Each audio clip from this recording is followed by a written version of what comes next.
На 80-м годзе жыцця памёр беларускі палітык і грамадскі дзеяч Александр Міленкевіч. Тут Ганна Соус, вітаю ўсіх. Спецыяльны выпуск «Піка свабоды» мы прысвячаем Александру Міленкевічу, ягонаму жыццю і ролі найноўшай гісторыі Беларусі. У нашым эфіры прагучаць галасы ягоных блізкіх, сяброў, паплечнікаў, палітыкаў і грамадскіх дзеячоў.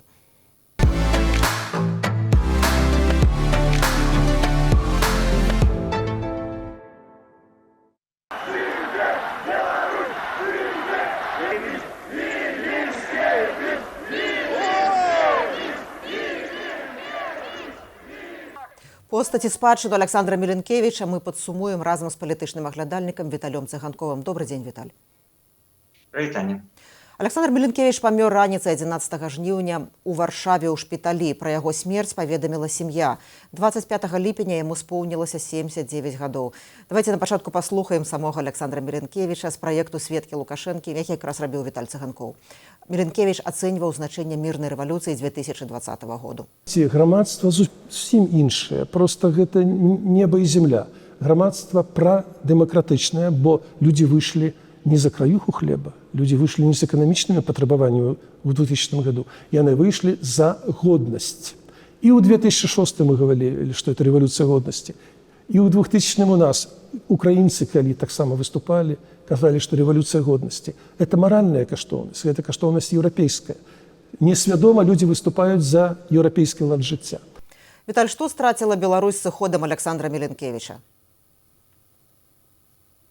Ну, па-першае, гэта такі праеўрапейскі і прабеларускі ад душы сваёй, а не паводле палітычных нейкіх прынцыпаў, не паводле палітычнай неабходнасці.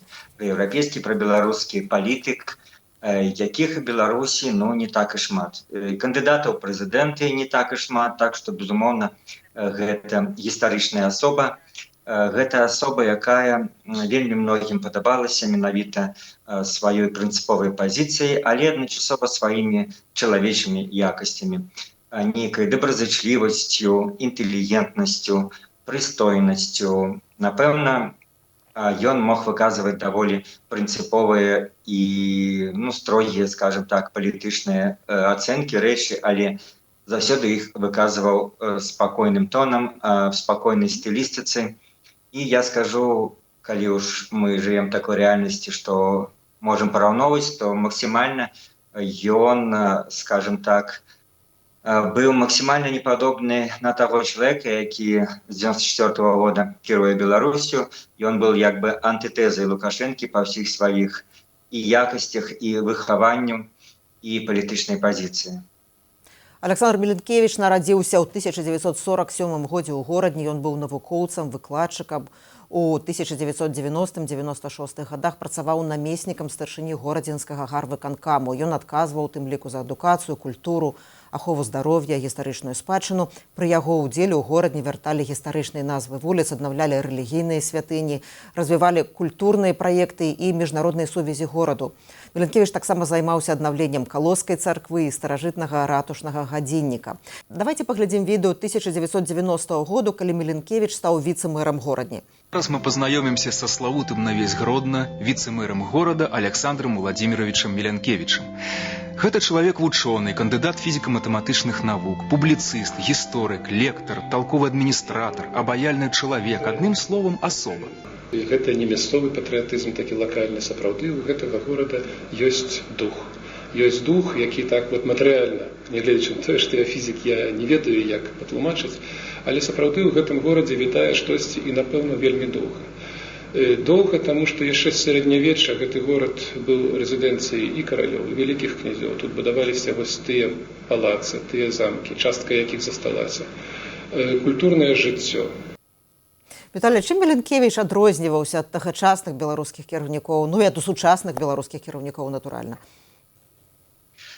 Ён был кандидатом в президенты 2006 года, и в порівнянні з попередніми виборами 2001 года ён уявляв достатково новую, можна сказати, некую таку культурно-політичну генерацію. У 2001 году ми пам'ятаємо, що у демократичних силах був доволі великий вибор, тоді вилучалися многие былые прадстаўнікі номенклатуры і нават дзеючы. У выніку адзін кандыдат Владимир Гончарик был кіраўніком прафсаюзаў. Вось, а побач з ім былі былыя міністры, міністр абароны, і прэм'ер-міністр, і гэтак далей. І Домаш таксама вельмі добры кандыдат, які был мэрам Гародні. Гэта былі людзі, ну, яшчэ, скажем, то, што можна было называць не абавязкова, так скажем, іранічна абразліва, але пераважна такія крепкія хозяйственнікі, так, і яны прадстаўлялі Лукашенко. Это было то пакаленне савецкае. Міленкевіч па ўзросту был, в прынцыпе, падыходзіў до того пакалення, але по свайму, ну, скажем, і іміджу, і светаўяўленню, хаця ён был і фізік, но менавіта сапраўды тады ў Гародні ён праславіўся сваімі, як бы мы зараз сказалі, гуманітарнымі праектамі. Тое, што ён аднаўляў гісторыю, аднаўляў беларускасць. Ён сам прызнаваў у розных інтэрв'ю, што хадзіў літаральна, ну, не угаворвала, скажем, пераконваў бацькоў аддаваць дзяцей у беларускамоўныя класы, каб іх было больш. Тады, там, 89-90, гэта было, в прынцыпе, не так і складана зрабіць, колькасць беларускамоўных класаў павялічвалася, але все-таки рашэнне прымалі бацькі. І вот ён такі был гуманітарны фізік, маецца на ўвазе фізік, які прысвяціў сваю першую, но асабліва частку палітычнага жыцця менавіта такім гуманітарна-моўна-дараджэнскім пытанням. В этом сэнсе, дарэчы, хочу сказаць, што ён у значнай ступені падобны на Станіслава Шушкевіча, той же таксама фізік. Вось, Міленкевіч, ён сын настаўнікаў, Шушкевіч сын пісьменніка, і хаця самі сталі фізікамі, а вось гэтая гуманітарная, ну, скажем, адукацыя, рыса, інтарэс да гуманітарнай тэмы і да беларускасці, напэўна, праяўляўся тым ліку ўсё-такі і праз сям'ю. І таму, і нават па сваёй вот нейкай, зноў-такі, прыстойнасці і інтэлігентнасці, што я ўжо азначыў, можна параўнаць Міленкевіча і Шушкевіча. Але, ну, в 2006 годзе его абралі адзіным кандыдатам не толькі за тое, што ён там гуманітарый і за беларускую мову, а тады ён уже аб'яднаў вакол сябе шмат то, што мы называем недзяржаўных арганізацый, шмат структураў, ну і перамог в такой даволі зацятай барацьбе. Мы памятаем, што два асноўных кандыдаты былі Міленкевіч і Анатолій Лебедзька, і літаральна, калі не памыляюся, некалькі дзесяткаў галасоў Міленкевіч атрымаў больш на такім вялікім з'ездзе дэмакратычных сілаў і ў выніку стаў адзіным кандыдатам ад дэмакратычных сілаў на выбарах прэзідэнцкіх 2006 года. Падчас той кампаніі ягоным прэсавым сакратаром быў журналіст Павел Мажэйка, пазней былы палітзняволены. Я запісала Павла літаральна праз гадзіну, як стала вядома пра смерць Александра Міленкевіча. Давайте паслухаем. Ведаеце, ёсць рэчы, ад якіх баліць, і немагчыма, напэўна, падрыхтавацца, хоць і разумееш, што і сітуацыя, в якой ён апынуўся, была ўжо досыць такая жахлівая, плюс узрост, але ўсё ж такі немагчыма падрыхтавацца ніколі адыходзіць да адыхода, ну, напэўна, сябры. Я ўсё ж такі вельмі спадзяюся, што я был для яго сябрам, нягледзячы на грамадную розніцу ў узросце. Ён для мяне дакладна. Мы праехалі, напэўна, не ведаю, 1000 кіламетраў па Беларусі, сустракаліся з тысячамі людзей. Гэта, ну, направду чалавек, з якім было цікава кожную секунду. Я калі такую узгадваю вот першая некая картинка, так, якая прыходзіць да галавы, это, мне здаецца, год 2006. Мы былі, по-моему, у Драгічыне, адна з сустрэч перадвыбарчых, і ўлада тады прыдумала такую тактыку, нагнала ў зал такіх адборных мясцовых людзей, якія павінны былі крычаць, ступаць, там, я не ведаю, штосьці яшчэ там рабіць, каб проста не даць Міленкевічу выступаць. Это было, ну, я просто быў сведкам этой неверагоднай метамарфозы, калі 15 хвілін вось гэтага шалу, і ціхі голас Александра Міленкевіча, які паступова пераконвае залу, і яна пачынае ему апладзіраваць. Это было неверагоднае ўражанне, вось это вось метамарфоза такога беларускага чалавека, беларускага палітыка, які вось знайшоў спосаб пераканаць спакойным тонам правільнай размовай пераканаць гэтую, скажем, гэты крыклівы натоўп. Ну, з такіх ще рэчаў для мяне, я разумею, што гэта быў таксама такі чалавек, які вельмі романтычны, вельмі закаханы, вось я не буду думаць, што будзе перабольшаным, закаханы ў Беларусь, романтычны, занадта інтэлігентны для таго, каб, ну, скажем, штурхацца лакцямі там за першынство, за першае месца. Ведаю, што у было маса планаў яшчэ. Вось, і я, напэўна, назову гэта пэўным шчасцем, што мы ще, здаецца, в лістападзе за некалькі тыдняў да ягонай хваробы нам атрымалася вельмі добра паразмаўляць, і, напэўна, гэта там пэўныя словы, которые я для сябе цяпер буду несці все жыццё. І, напэўна, яшчэ адна рэч, якую хочу сказаць, гэта тое, што гэта такая велізарная падзяка Інне Феліксаўне, жонцы Александра Міленкевіча, што вось гэты час яна была з ім побач, і, напэўна, гэта таксама вялікае шчасце разумець, што побач з табой знаходзіцца чалавек, які цябе кахае. Ну, то дадатак да таго, што Павел Мажэйка сказаў, Павел Севярынец сёння напісаў у Фейсбуку, ён згадаў, як Міленкевіч прыязджаў да яго на хімію Малое Сітна, як ён уразіў мясцовых людзей, што не выступаў з нейкімі прамовамі, а толькі задаваў пытанні і уважліва слухаў людзей. А вот мы калі даведаліся пра гэтую сумную вестку пра смерць Александра Міленкевіча, у рэдакцыі першае слово, якое прагучала як характарыстыка прыстойнасць, так? Это просто мы як адзін з калегі вось гэтае слово адразу сказалі. Як бы вы, калі вас папрасілі папісаць Міленкевіча не толькі як палітыка, але як чалавека, якое першае слово было б? Ну, я так и сказал, так само, может быть, в своем коротком дописе, пристойность, и интеллигентность и доброзычливость, как бы уже не обмежевываться одним словом, а тремя. Я скажу, что не имел таких близких адносінаў, як, может быть, іншыя героі нашай сённяшняй праграмы, але, конечно, сустракаўся і па справах, і на нейкіх агульных сустрэчах, канферэнцыях. Я памятаю, любіў з ім пагаварыць пра баскетбол, паколькі я люблю баскетбол і на аматарскім узроўні гуляю, а ён, як вядома, былы баскетбаліст і спачатку гулял, а потым 90-е уже прымаў удзел там у стварэнні праграмы ці кіраванні праграмы каманды гарадзенскай. Так што мы маглі абмеркаваць, на якой пазіцыі ён гуляў, і ці, можа, зараз ён яшчэ гуляе. Даўно ён уже не меў фізічнай магчымасці, што называецца, браць мяч в рукі. Але, таксама, я б сказаў, адказнасць. Ведаеце, ён брал на себе даволі шмат. Вот ён, напрыклад, што таксама маю сям'ю тычылася, ён, асабліва там пасля 20-го, меў дачыненне да працягу жыцця, скажем, Коласаўскага ліцэя і да праграмы Каліноўскага, па якой выпускнікі Коласаўскага ліцэя, і іншыя людзі, якіх закранулі рэпрэсіі яшчэ задоўга до 20-го года, яны маглі бясплатна вучыцца в Польшы у польскіх універсітэтах. І ён менавіта, все там прыпрымалка, праграма працягвалася, і менавіта таму, што ён меў такі аўтарытэт у Польшчы, як былы кандыдат у прэзідэнты, як чалавек, які падчас той выбарчай кампаніі сустракаўся з еўрапейскімі палітыкамі. Я думаю, можа быць, у значнай ступені гэта праграма і жыла, дзякуючы чаму сотні беларускіх маладых людзей атрымалі бясплатна адукацыю в Польшчы. У лістападзе 2025 года якраз Павел Мажэйка пра гэта згадваў. Александр Міленкевіч перанёс складаную аперацыю на соннай артэрыі, якая была на 80% у яго закрытая тромбам. Пасля аперацыі Міленкевіч доўгі час знаходзіўся ў цяжкім стане і праходзіў рэабілітацыю. У гэты час мой калега Дмітрий Гурневіч запісаў інтэрв'ю з ягонай жонкай Іннай Кулей у сваім праекце «Канапа». Давайте паслухаем фрагмент. Ніколі ніхто не сказаў, паклаўшы руку на сэрца, кажу, ніхто ніколі не сказаў дрэннага слова. Мы ніколі не чулі ў спіну, напрыклад, каб Александра хтосьці ганьбіў. Проста вось за столькі гадоў. Уже прайшло практычна з гэтага 30 гадоў, з 2006-го.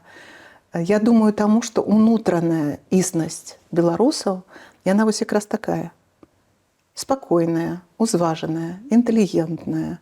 То бок ён адпавядаў вось гэтаму пачуццю унутранаму, вось гэтага годнага беларуса. Ну і на выбарах 2006 году ён ішоў у выбарчую кампанію разам з жонкай як заходні кандыдат. І жонка была актыўным удзельнікам. Вось, ну, бачна было, што яны вельмі роўныя у шлюбе, у грамадскай актыўнасці. Што б вы маглі сказаць пра сям'ю Александра Меленкевіча, пра ягоную жонку, пра ягоных дзяцей, внукаў? Ну, я тут сапраўды магу толькі меркаваць таго, што ведаю з адсетак. Сапраўды это заўсёды было падкрэсліванне, скажем, таго, што яны роўныя, што у кожнага ёсць свой аўтарытэт, свае праекты. Вось, і сама Кулей таксама ў значнай ступені займалася тымі ж пытаннямі, якія ён займаўся і навучальным, і гэтым універсітэтам, які ён узначаліў. Вось, завочны універсітэт. Таксама, можа быць, про яго варта нам расказаць. Карацей, сапраўды ён весь час быў поўны всялякіх праектаў і, я так разумею, меў такія планы вельмі працяглыя на будучыню. І то, што здарылася цягам апошняга года, это хвароба, якая потым, я так разумею, развівалася і так не дала яму ачуняць, то, безумоўна, для ўсіх нас з'яўляецца пэўным такім шокам. Віталь, вы ўжо згадалі якраз, як абіралі Александра Меленкевіча адзіным кандыдатам ад дэмакратычных сілаў на прэзідэнцкіх выбарах 6-го году. Давайте паглядзім відэо, як ён тады тлумачыў сваё рашэнне ісці на выбары. Я принял решение баллотоваться у президенты у ближайшей кампании. Это решение вельми отказное для меня. Я не спешался с ним. Сегодня хочу вам щиро сказать, отчуваю силу, многое ведаю, есть воля и, самое главное, есть шмат людей, которые меня подтримуют, на яких я различиваю.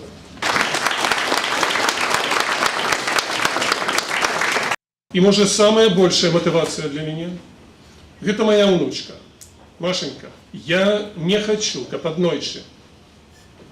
Маша пришла до меня и сказала: «Дедуля, я хочу съехать на Заход, потому что я не бачу для себя у этой краины перспективы». Віталь, вядома, гісторыя не мае умоўнага ладу, але калі б тады Меленкевіч мог ведаць, што ў міграцыі, вымушанай міграцыі апынецца ён сам, ягоная внучка, што ягоны сямейны маёнтак у Берштах будзе канфіскаваны. Калі б ён гэта ведаў, ці змяніў бы ён нешта ў сваіх рашэннях, дзеяннях? Я думаю, не. Конечно, цяжка за яго казаць, але сыходзім з таго партрэта, які мы маем, як шмат мы яго ведаем. І гэта з тых людзей, мне здаецца, для якіх нейкая місія важней, чым нейкія асабістыя інтарэсы. З тых людзей, якія жывуць не толькі пытаннем, што мне ад гэтага будзе, а перш за ўсё пытаннем, што будзе ад гэтага краіне, што будзе ад гэтага людзям вакол мяне, што будзе ад гэтага, нават на яго ўзроўні, можна сказаць, гісторыі. Вось. І я думаю, ён мог бы нейкія больш тактычныя рэчы перагледзець, што там трэба было рабіць, куды ісці, што пасля выбараў рабіць. Але в цэлым свой выбар ён не был выпадковым, як это бывае в нашай беларускай гісторыі. Ён не был выкліканы нейкімі абставінамі, якія ад яго не залежалі. Гэта, як мы бачым, быў яго самастойны выбар. Выбар, відаць, падрыхтаваны ўсёй дзейнасцю, бо яшчэ в першым годзе ён быў галоўным чалавекам у кампаніі кандыдата ў прэзідэнты Семёна Домаша. І адтуль ужо вырас, запомніўся людзям, так сказаць, нарошчваў свае аўтарытэт, сувязі. І даволі лагічна, што ў 26-м годзе ён стаў кандыдатам прэзідэнта. Але калі, дарэчы, мы ўжо кажам пра гэты самы умоўны ланд, я, можа, скажу пару слоў. Мне здаецца, так гістарычна выпала, мы можам казаць пра тое, што магло быць па-іншаму в 94-м, магло быць па-іншаму у нас у 20-м, што мы недавно все абмяркоўвалі, адзначалі чарговую гадавіну. Але менавіта в 2006-м, па-іншаму наўрад ці магло быць. Тады і паводле сацыялогіі Лукашенко выйграў, прытым, напэўна, першым туры.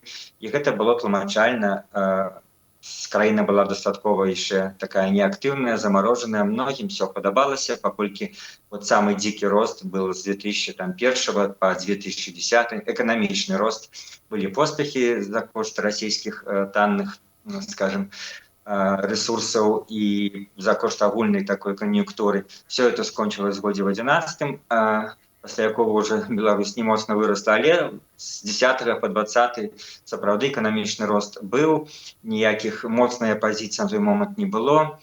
І по гэтаму, ну, вось не было шансу у Александра Міленкевіча выйграць, нягледзячы на тое, што все кажуць, многія зараз кажуць, што гэта з усіх кандыдатаў прэзідэнта, напэўна, найлепшы. Ну, людзі, якія побач з ім былі і якія бачаць все гэтыя станоўчыя рысы, якія мы адзначалі, можа быць, сапраўды можна так сказаць, хаця, ну, можна спрачацца, не абавязкова будаваць такую іерархію, хто найлепшы. Але факт, што вось тады гістарычны, ну, скажем, перыяд быў такі, што на той момант Лукашенко выйграваў, напэўна, любого апозіцыйнага кандыдата даволі лёгка ў 2006 годзе. Ну, давайте паглядзім якраз прамову Александра Міленкевіча ў ЦВК, дзе ён гаворыць не пра эканамічны рост, а пра палітычныя правалы улады, тагачаснай беларускай улады. Решение об уделе у президентской кампании для меня и моих коллег было нелегким. Нелегким потому, что у нашей краине возникают оппоненты улады. Потому что у нашей краине есть политичные вязни. Ликвидуются шматликие громадские организации, незалежные профсоюзы. Фактично ликвидована незалежная пресса. Умовы для проведения політичної боротьби вельми нелегкие. І перш чым мы прааналізуем вот эту выбарчую кампанію, то, што адбывалася ў 2006 годзе, прапаную паслухаць палітычнага аглядальніка Юрыя Дракахруста, як ён ацэньвае ролю Міленкевіча ў найноўшай гісторыі Беларусі. Александр Міленкевич адыграў вялікую ролю у найноўшай гісторыі Беларусі. Гэта веха ў ёй некалькімі момантамі. Па-першае, ён быў, скажем так, першай несавецкай альтэрнатывай дзейнай уладзе Александру Лукашенку вот в найноўшай гісторыі. Все ж таки Гончарик и Домаш в 2001 годзе это былі яшчэ шмат чым савецкія людзі. Міленкевич ужо ім не быў. Гэта ўвасаблялася ў тым, што Міленкевич хіба не ўпершыню ў найноўшай гісторыі Беларусі 20 гадоў таму сфармуляваў еўрапейскую альтэрнатыву Беларусі, еўрапейскі выбар Беларусі. Так, лёзунгі Беларусі і Еўропу гучалі яшчэ і ў 90-х гадах на мітынгах, але вот як палітычны выбар, як палітычная прапанова, яна ўпершыню прагучала ў 2006 годзе з вуснаў кандыдата ў прэзідэнты Александра Міленкевіча. Яшчэ адзін важны момант, які звязаны з Міленкевічам, гэта плошча. Плошча 2006, узор рашучага, але мірнага пратэсту. Так, пасля 20-го году многія гаварылі, што трэба было вот у 20-м годзе там ледзь не за зброю брацца, што вот на лавачкі уставалі ў шкарпетках. І я не лічу, што гэта быў неправільны выбар, і досвед Міленкевіча паказвае, што гэта не выпадкова. Міленкевіч тады увасобіў у сябе, у сваёй дзейнасці мірны выбар, што беларусы не хочуць страляць адзін у аднаго, беларусы не хочуць рэзаць адзін аднаго. І в этом сэнсе тое, што ў 20-м годзе на лавачкі уставалі, гэта спадчына 2006 году. Ну і я думаю, в такім, можа, больш практычным плане ізноў жа ўвасабленнем гэтага еўрапейскага выбару, які ён прапановаў беларусам, была праграма Каліноўскага. Праграма навучання студэнтаў, уцекачоў з Беларусі, якія беглі ад тагачасных палітычных рэпрэсіяў. Тады маштаб рэпрэсій быў абсалютна несувымерны з тым, якія адбыліся пасля 2020 году, але пачыналася ўжо тады. І в этом сэнсе праект праграмы Каліноўскага быў удалым адказам захаду, адказам, прынамсі, Польшы, арганізаваным менавіта Міленкевічам. І гэта таксама вельмі важны быў крок, дзеянне, якое ён зрабіў, якое застанецца ў беларускай гісторыі. Віталь, вы, напэўна, памятаеце, што Александру Міленкевічу даволі часта закідалі, што ў першы вечар пасля выбараў 19 сакавіка 2006 года ён пасля шэсця па гораду заклікаў людзей разыходзіцца.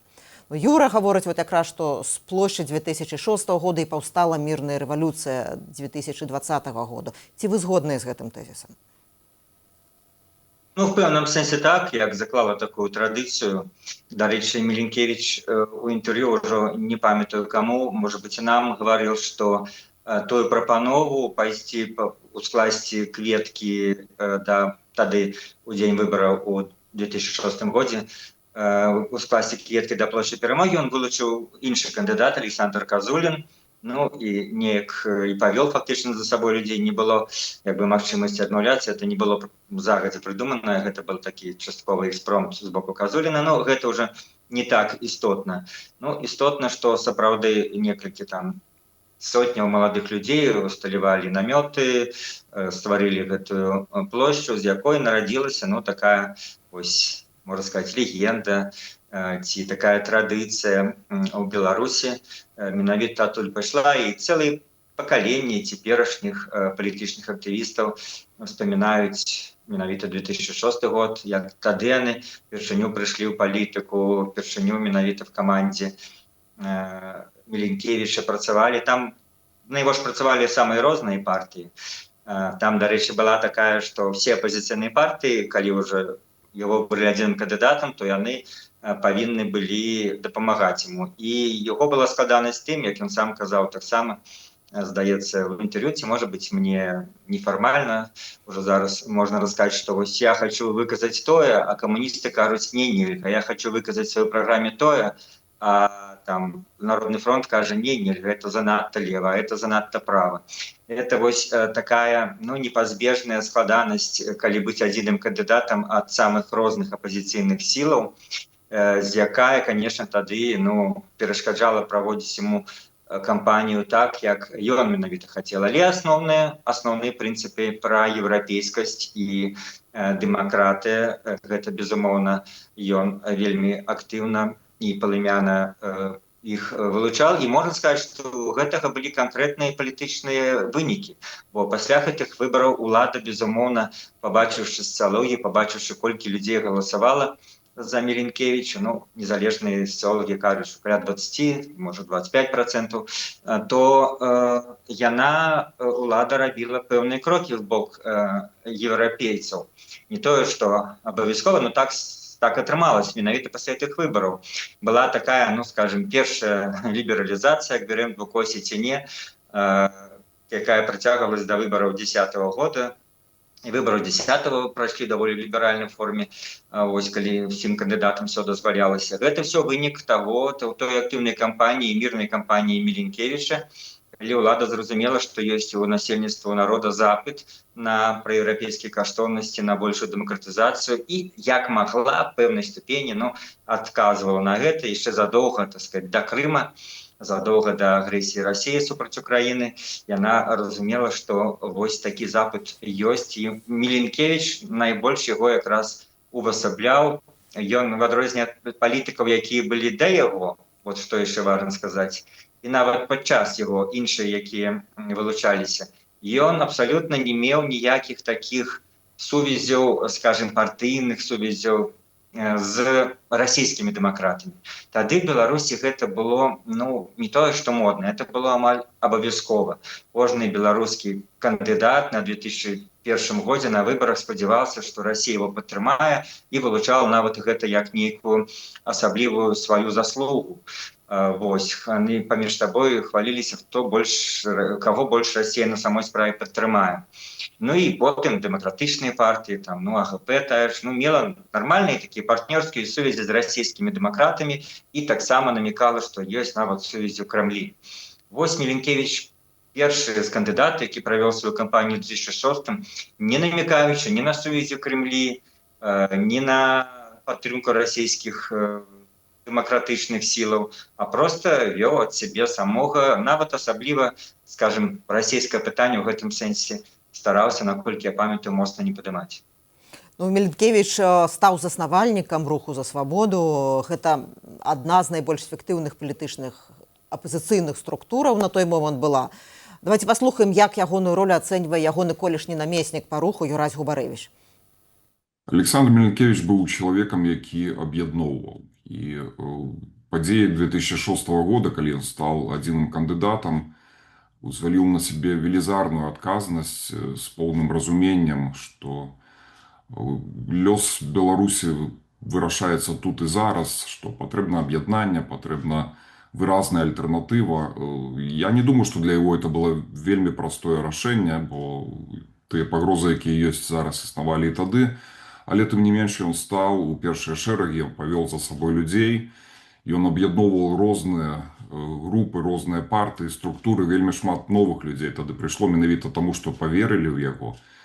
І гэтую адказнасць ён нёс з сабой праз усё жыццё.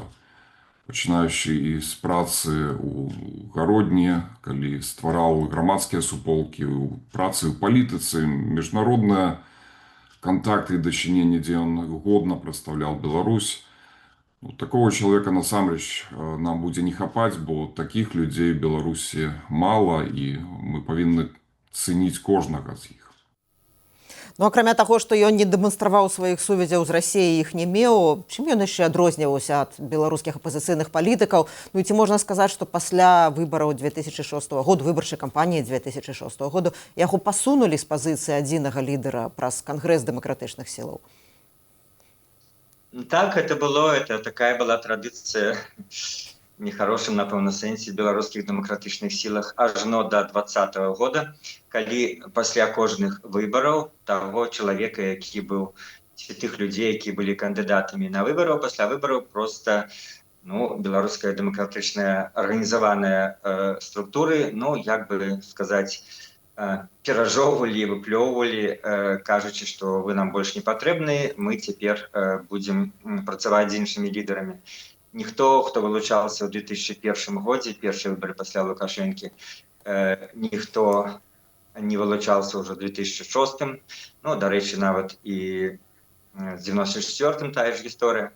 Але ў 2006 пасля сапраўды прайшоў там 2-3 месяца, выбары былі сакавікоў, ужо, здаецца, в маі прайшоў гэты такі з'езд дэмакратычных сілаў, толькі дзеля таго, каб на ім было объявлено, что Александр Миленкевич уже не з'яўляецца, скажем, лідером всіх дэмакратычных сілаў, а ён, такі ж палітык, як всі астатнія, былы кандыдат прэзідэнты. Ось, і мы будем працаваць незалежна ад яго. Ну, вот тады такія былі, скажем, павадкі. Наколькі это было правильно ці не, я не буду так уж адразу гэта зневажливо про это выказываться, хотя гучыць, что да, даволі не самое правильное решение, але мелось на увазе, что человек, все, выборы, умовно скажем, проиграл, не отрымал там значной большасці, давайте теперь до наступных выборов будем ставить на іншых. Ну и в 2010 годзе таксама многие хотели, каб Міленкевіч вылучаўся, але ён сам тады адмовіўся. Ну, як ён патлумачыў у інтэрв'ю «Свабодзе», наколькі я памятаю, мне, по-моему, і в іншых, ён сказаў, што раз няма еднасці, то я не бачу сэнсу вылучацца. У 2010 годзе сапраўды было 10 кандыдатаў прэзідэнты. Вось, все туды пайшлі, і ён гэта вельмі негатыўна ацэніў, сказаў, што пры такім раскладзе шансу на перамогу няма, таму я не буду вылучацца. Ну вось такі ў яго быў прынцыповы падыход. Александр Міленкевіч, напэўна, быў самым прызнаным у свеце беларускім пазіцыйным палітыкам да 2020 году. Ён гаварыў свабодна па-польску, па-французску. У 2006 годзе ён атрымаў прэмію Сахарова за свабоду думкі Еўрапейскага парламенту. Ну, вот можно сказать, что вот эту эстафету международного признания пераняла ў 2020 годзе Святлана Тихановская, якая пачала гаварыць пра Беларусь з вядучымі палітыкамі свету. Давайте паслухаем Святлану Тихановскую, што яна гаворыць пра Александра Міленкевіча. З цяжкім сэрцам даведалася пра тое, што ад нас сышоў Александр Міленкевіч. Чалавек выключнай годнасці, светлай душы і светлага розуму, які стаў для многіх з нас сапраўдным арыенцірам. Дзякуючы сваёй мудрасці і жыццёваму досведу, Александр Уладзімірович быў для мяне надзейнай апорай і чалавекам, да чыёй думкі я заўсёды прыслухоўвалася з вялікай павагай. І ён быў адным з самых яскравых і годных палітыкаў свайго часу. У 2006 годзе ён змог аб'яднаць вельмі шмат розных партый і рухаў, каб выкарыстаць выбары для актывізацыі нацыянальных сілаў. Яго адданасць Беларусі, нашай мове, культуры натхняла кожнага, каму выпаў гонар працаваць з ім побач. Александр Уладзімірович умеў аб'ядноўваць, слухаць і падтрымліваць у самыя складаныя моманты. І гэта, канешне, велізарная і горкая страта для нас усіх. Мае шчырыя спачуванні сям'і, родным, сябрам і блізкім. Светлая памяць. Старэйшы дарадца Тихановскай Франак Вячорка 20 гадоў таму працаваў у камандзе Міліткевіча ў 2006 годзе падчас кампаніі. Пазней, калі яго выключылі з БДУ, ён атрымаў вышэйшую адукацыю, адну з вышэйшых адукацый у Польшчы ў рамках праграмы Каліновскага, якую заснаваў Александр Міленкевіч, пра што мы сёння неаднаразова гаварылі. І яны шчыльна працавалі разам апошнія гады, калі Міленкевіч далучыўся да каманды Тихановскай і стаў яе няштатным дарадцам у пытаннях еўрапейскага выбару Беларусі. Давайте паслухаем Франака Вячорку. Александр Міленкевіч гэта глыба, гэта палітык агульнаеўрапейскага маштабу. І калі б ён стаў прэзідэнтам Беларусі, мы б жылі зусім іншай краіне, вольнай, незалежнай, еўрапейскай, заможнай, і магло б усё скласціся зусім інакш. Ён умеў натхняць, паказваць шлях, ягонай мудрасці, вопыту нам будзе вельмі не хапаць. Будзе не хапаць усім беларусам і Беларусі. Вельмі шкадую, што ён не дачакаўся на нашу агульную з вамі перамогу.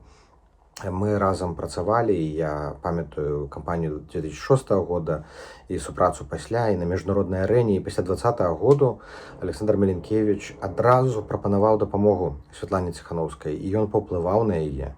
Дзякуючы яму яна мае той узровень і той досвед і веды. І вось гэтую беларускасць, якая ёсць у Святлане Тихановскай, у нейкай ступені таксама сфармаваў Александр Міленкевіч. Ён пагадзіўся стаць пазаштатным дарадцам па пытаннях еўрапейскага выбару і пастаянна падтрымліваў і словам, і справай, і парадай, і ніколі не адмаўляў. Таму ўсё, што адбылося не толькі ў 2006 годзе і раней, але адбылося ў 2020 і пасля 20-го, усе нашыя поспехі і дасягненні, гэта таксама ў нейкай ступені заслуга Александра Міленкевіча. Таму і мы вельмі яму удзячныя, усе беларусы яму удзячныя, і ніколі не забудзем тое, што ён зрабіў для нас, і светлая яму памяць. Вот калі гаварыць пра ролю Міленкевіча ў камандзе Тихановскай апошнія гады, то пры ўсёй яго інтэлігентнасці і нібы мяккасці у яго былі вельмі рэзкія заявы. Ну вот я згадваю, ён гаварыў пра тое, што не беларускія сілы спрабуюць адхіліць Тихановскую з дапамогай каардынацыйнай рады. Як бы вы ацэнілі ягоную пазіцыю, ягоную дзейнасць апошнія гады? Ну так, пра гэта я і казаў, што мягкость и интеллигентность не обовязково сполучается со слабостью. Часом люди это блытают. Его была эмоция и принциповость. И эта принциповость была менавіта у накірунку прабеларускім и праеўрапейскім. И калі сапраўды там, может быть, напэўна, ён казаў пра выборы в третью скліканне координацыйнай рады, калі здавалася, что многие силы атакуюць менавіта и Тихановскую, и ее, скажем, сувязі на Захадзе, ее сустрэчы на Захадзе. И было ему відавочна, что гэта яны крытыкуюць з прарасійскага боку, ён пра гэта і сказаў, і гэта, ну, скажем, ацэнка, аналіз, папярэджанне, безумоўна, былі пачутыя. Вось. Але в цэлым не так часто в жыцці ему даводзілася рабіць такія, ну, дастаткова рэзкія палітычныя заявы. В цэлым ён паслядоўна быў все-таки прыхільнікам таго, што можна канфлікты вырашаць дастаткова, скажем, спакойна, станоўча, выказваючы сваю пазіцыю і не ганьбячы пазіцыю апанентаў. Все вось гэтыя, ну, скажем так, гістарычныя падзеі, якія звязаныя з ім, ён успрымаў дастаткова па-філасофскі. Вот калі казаць тое, што сапраўды ён быў такі папулярны лідар, выбары, такі пэўны усплёск, пад'ём грамадскі глядзу на выбарах у 2006 годзе, а потым збіраюцца зноў кангрэс дэмакратычных сілаў, і яго як бы з гэтага п'едэстала здымаюць. Ну і ён на той момант успрынял гэта, ну, без псіхаў, без нерваў. Безумоўна, казаў, што это памылка, што трэба было все-таки, раз кандыдат прэзідэнты мае такі аўтарытэт, працягваць працаваць з ім. Ну, калі так вырашылі большасць дэлегатаў таго з'езда, то хай так і будзе. Ён успрымаў это дастаткова, ну, скажем так, па-філасофску. Дзякуй вялікі, Віталь. З намі быў палітычны аглядальнік Віталь Цыганкоў, і гэты спецыяльны выпуск «Піка свабоды», які прысвечаны палітыку, грамадскаму дзеячу Александру Міленкевічу. Я прапанавала б завяршыць якраз словамі Александра Міленкевіча, ягоным своеасаблівым запаветам. Давайте паслухаем. Што цяпер трэба рабіць? Не губляць дух, не мачыць адзін аднаго, быць прыязным, умець ствараць кааліцыі, бо у адзінстве наша сіла, не скісаць, а верыць у тое, што добро заўсёды пераможа.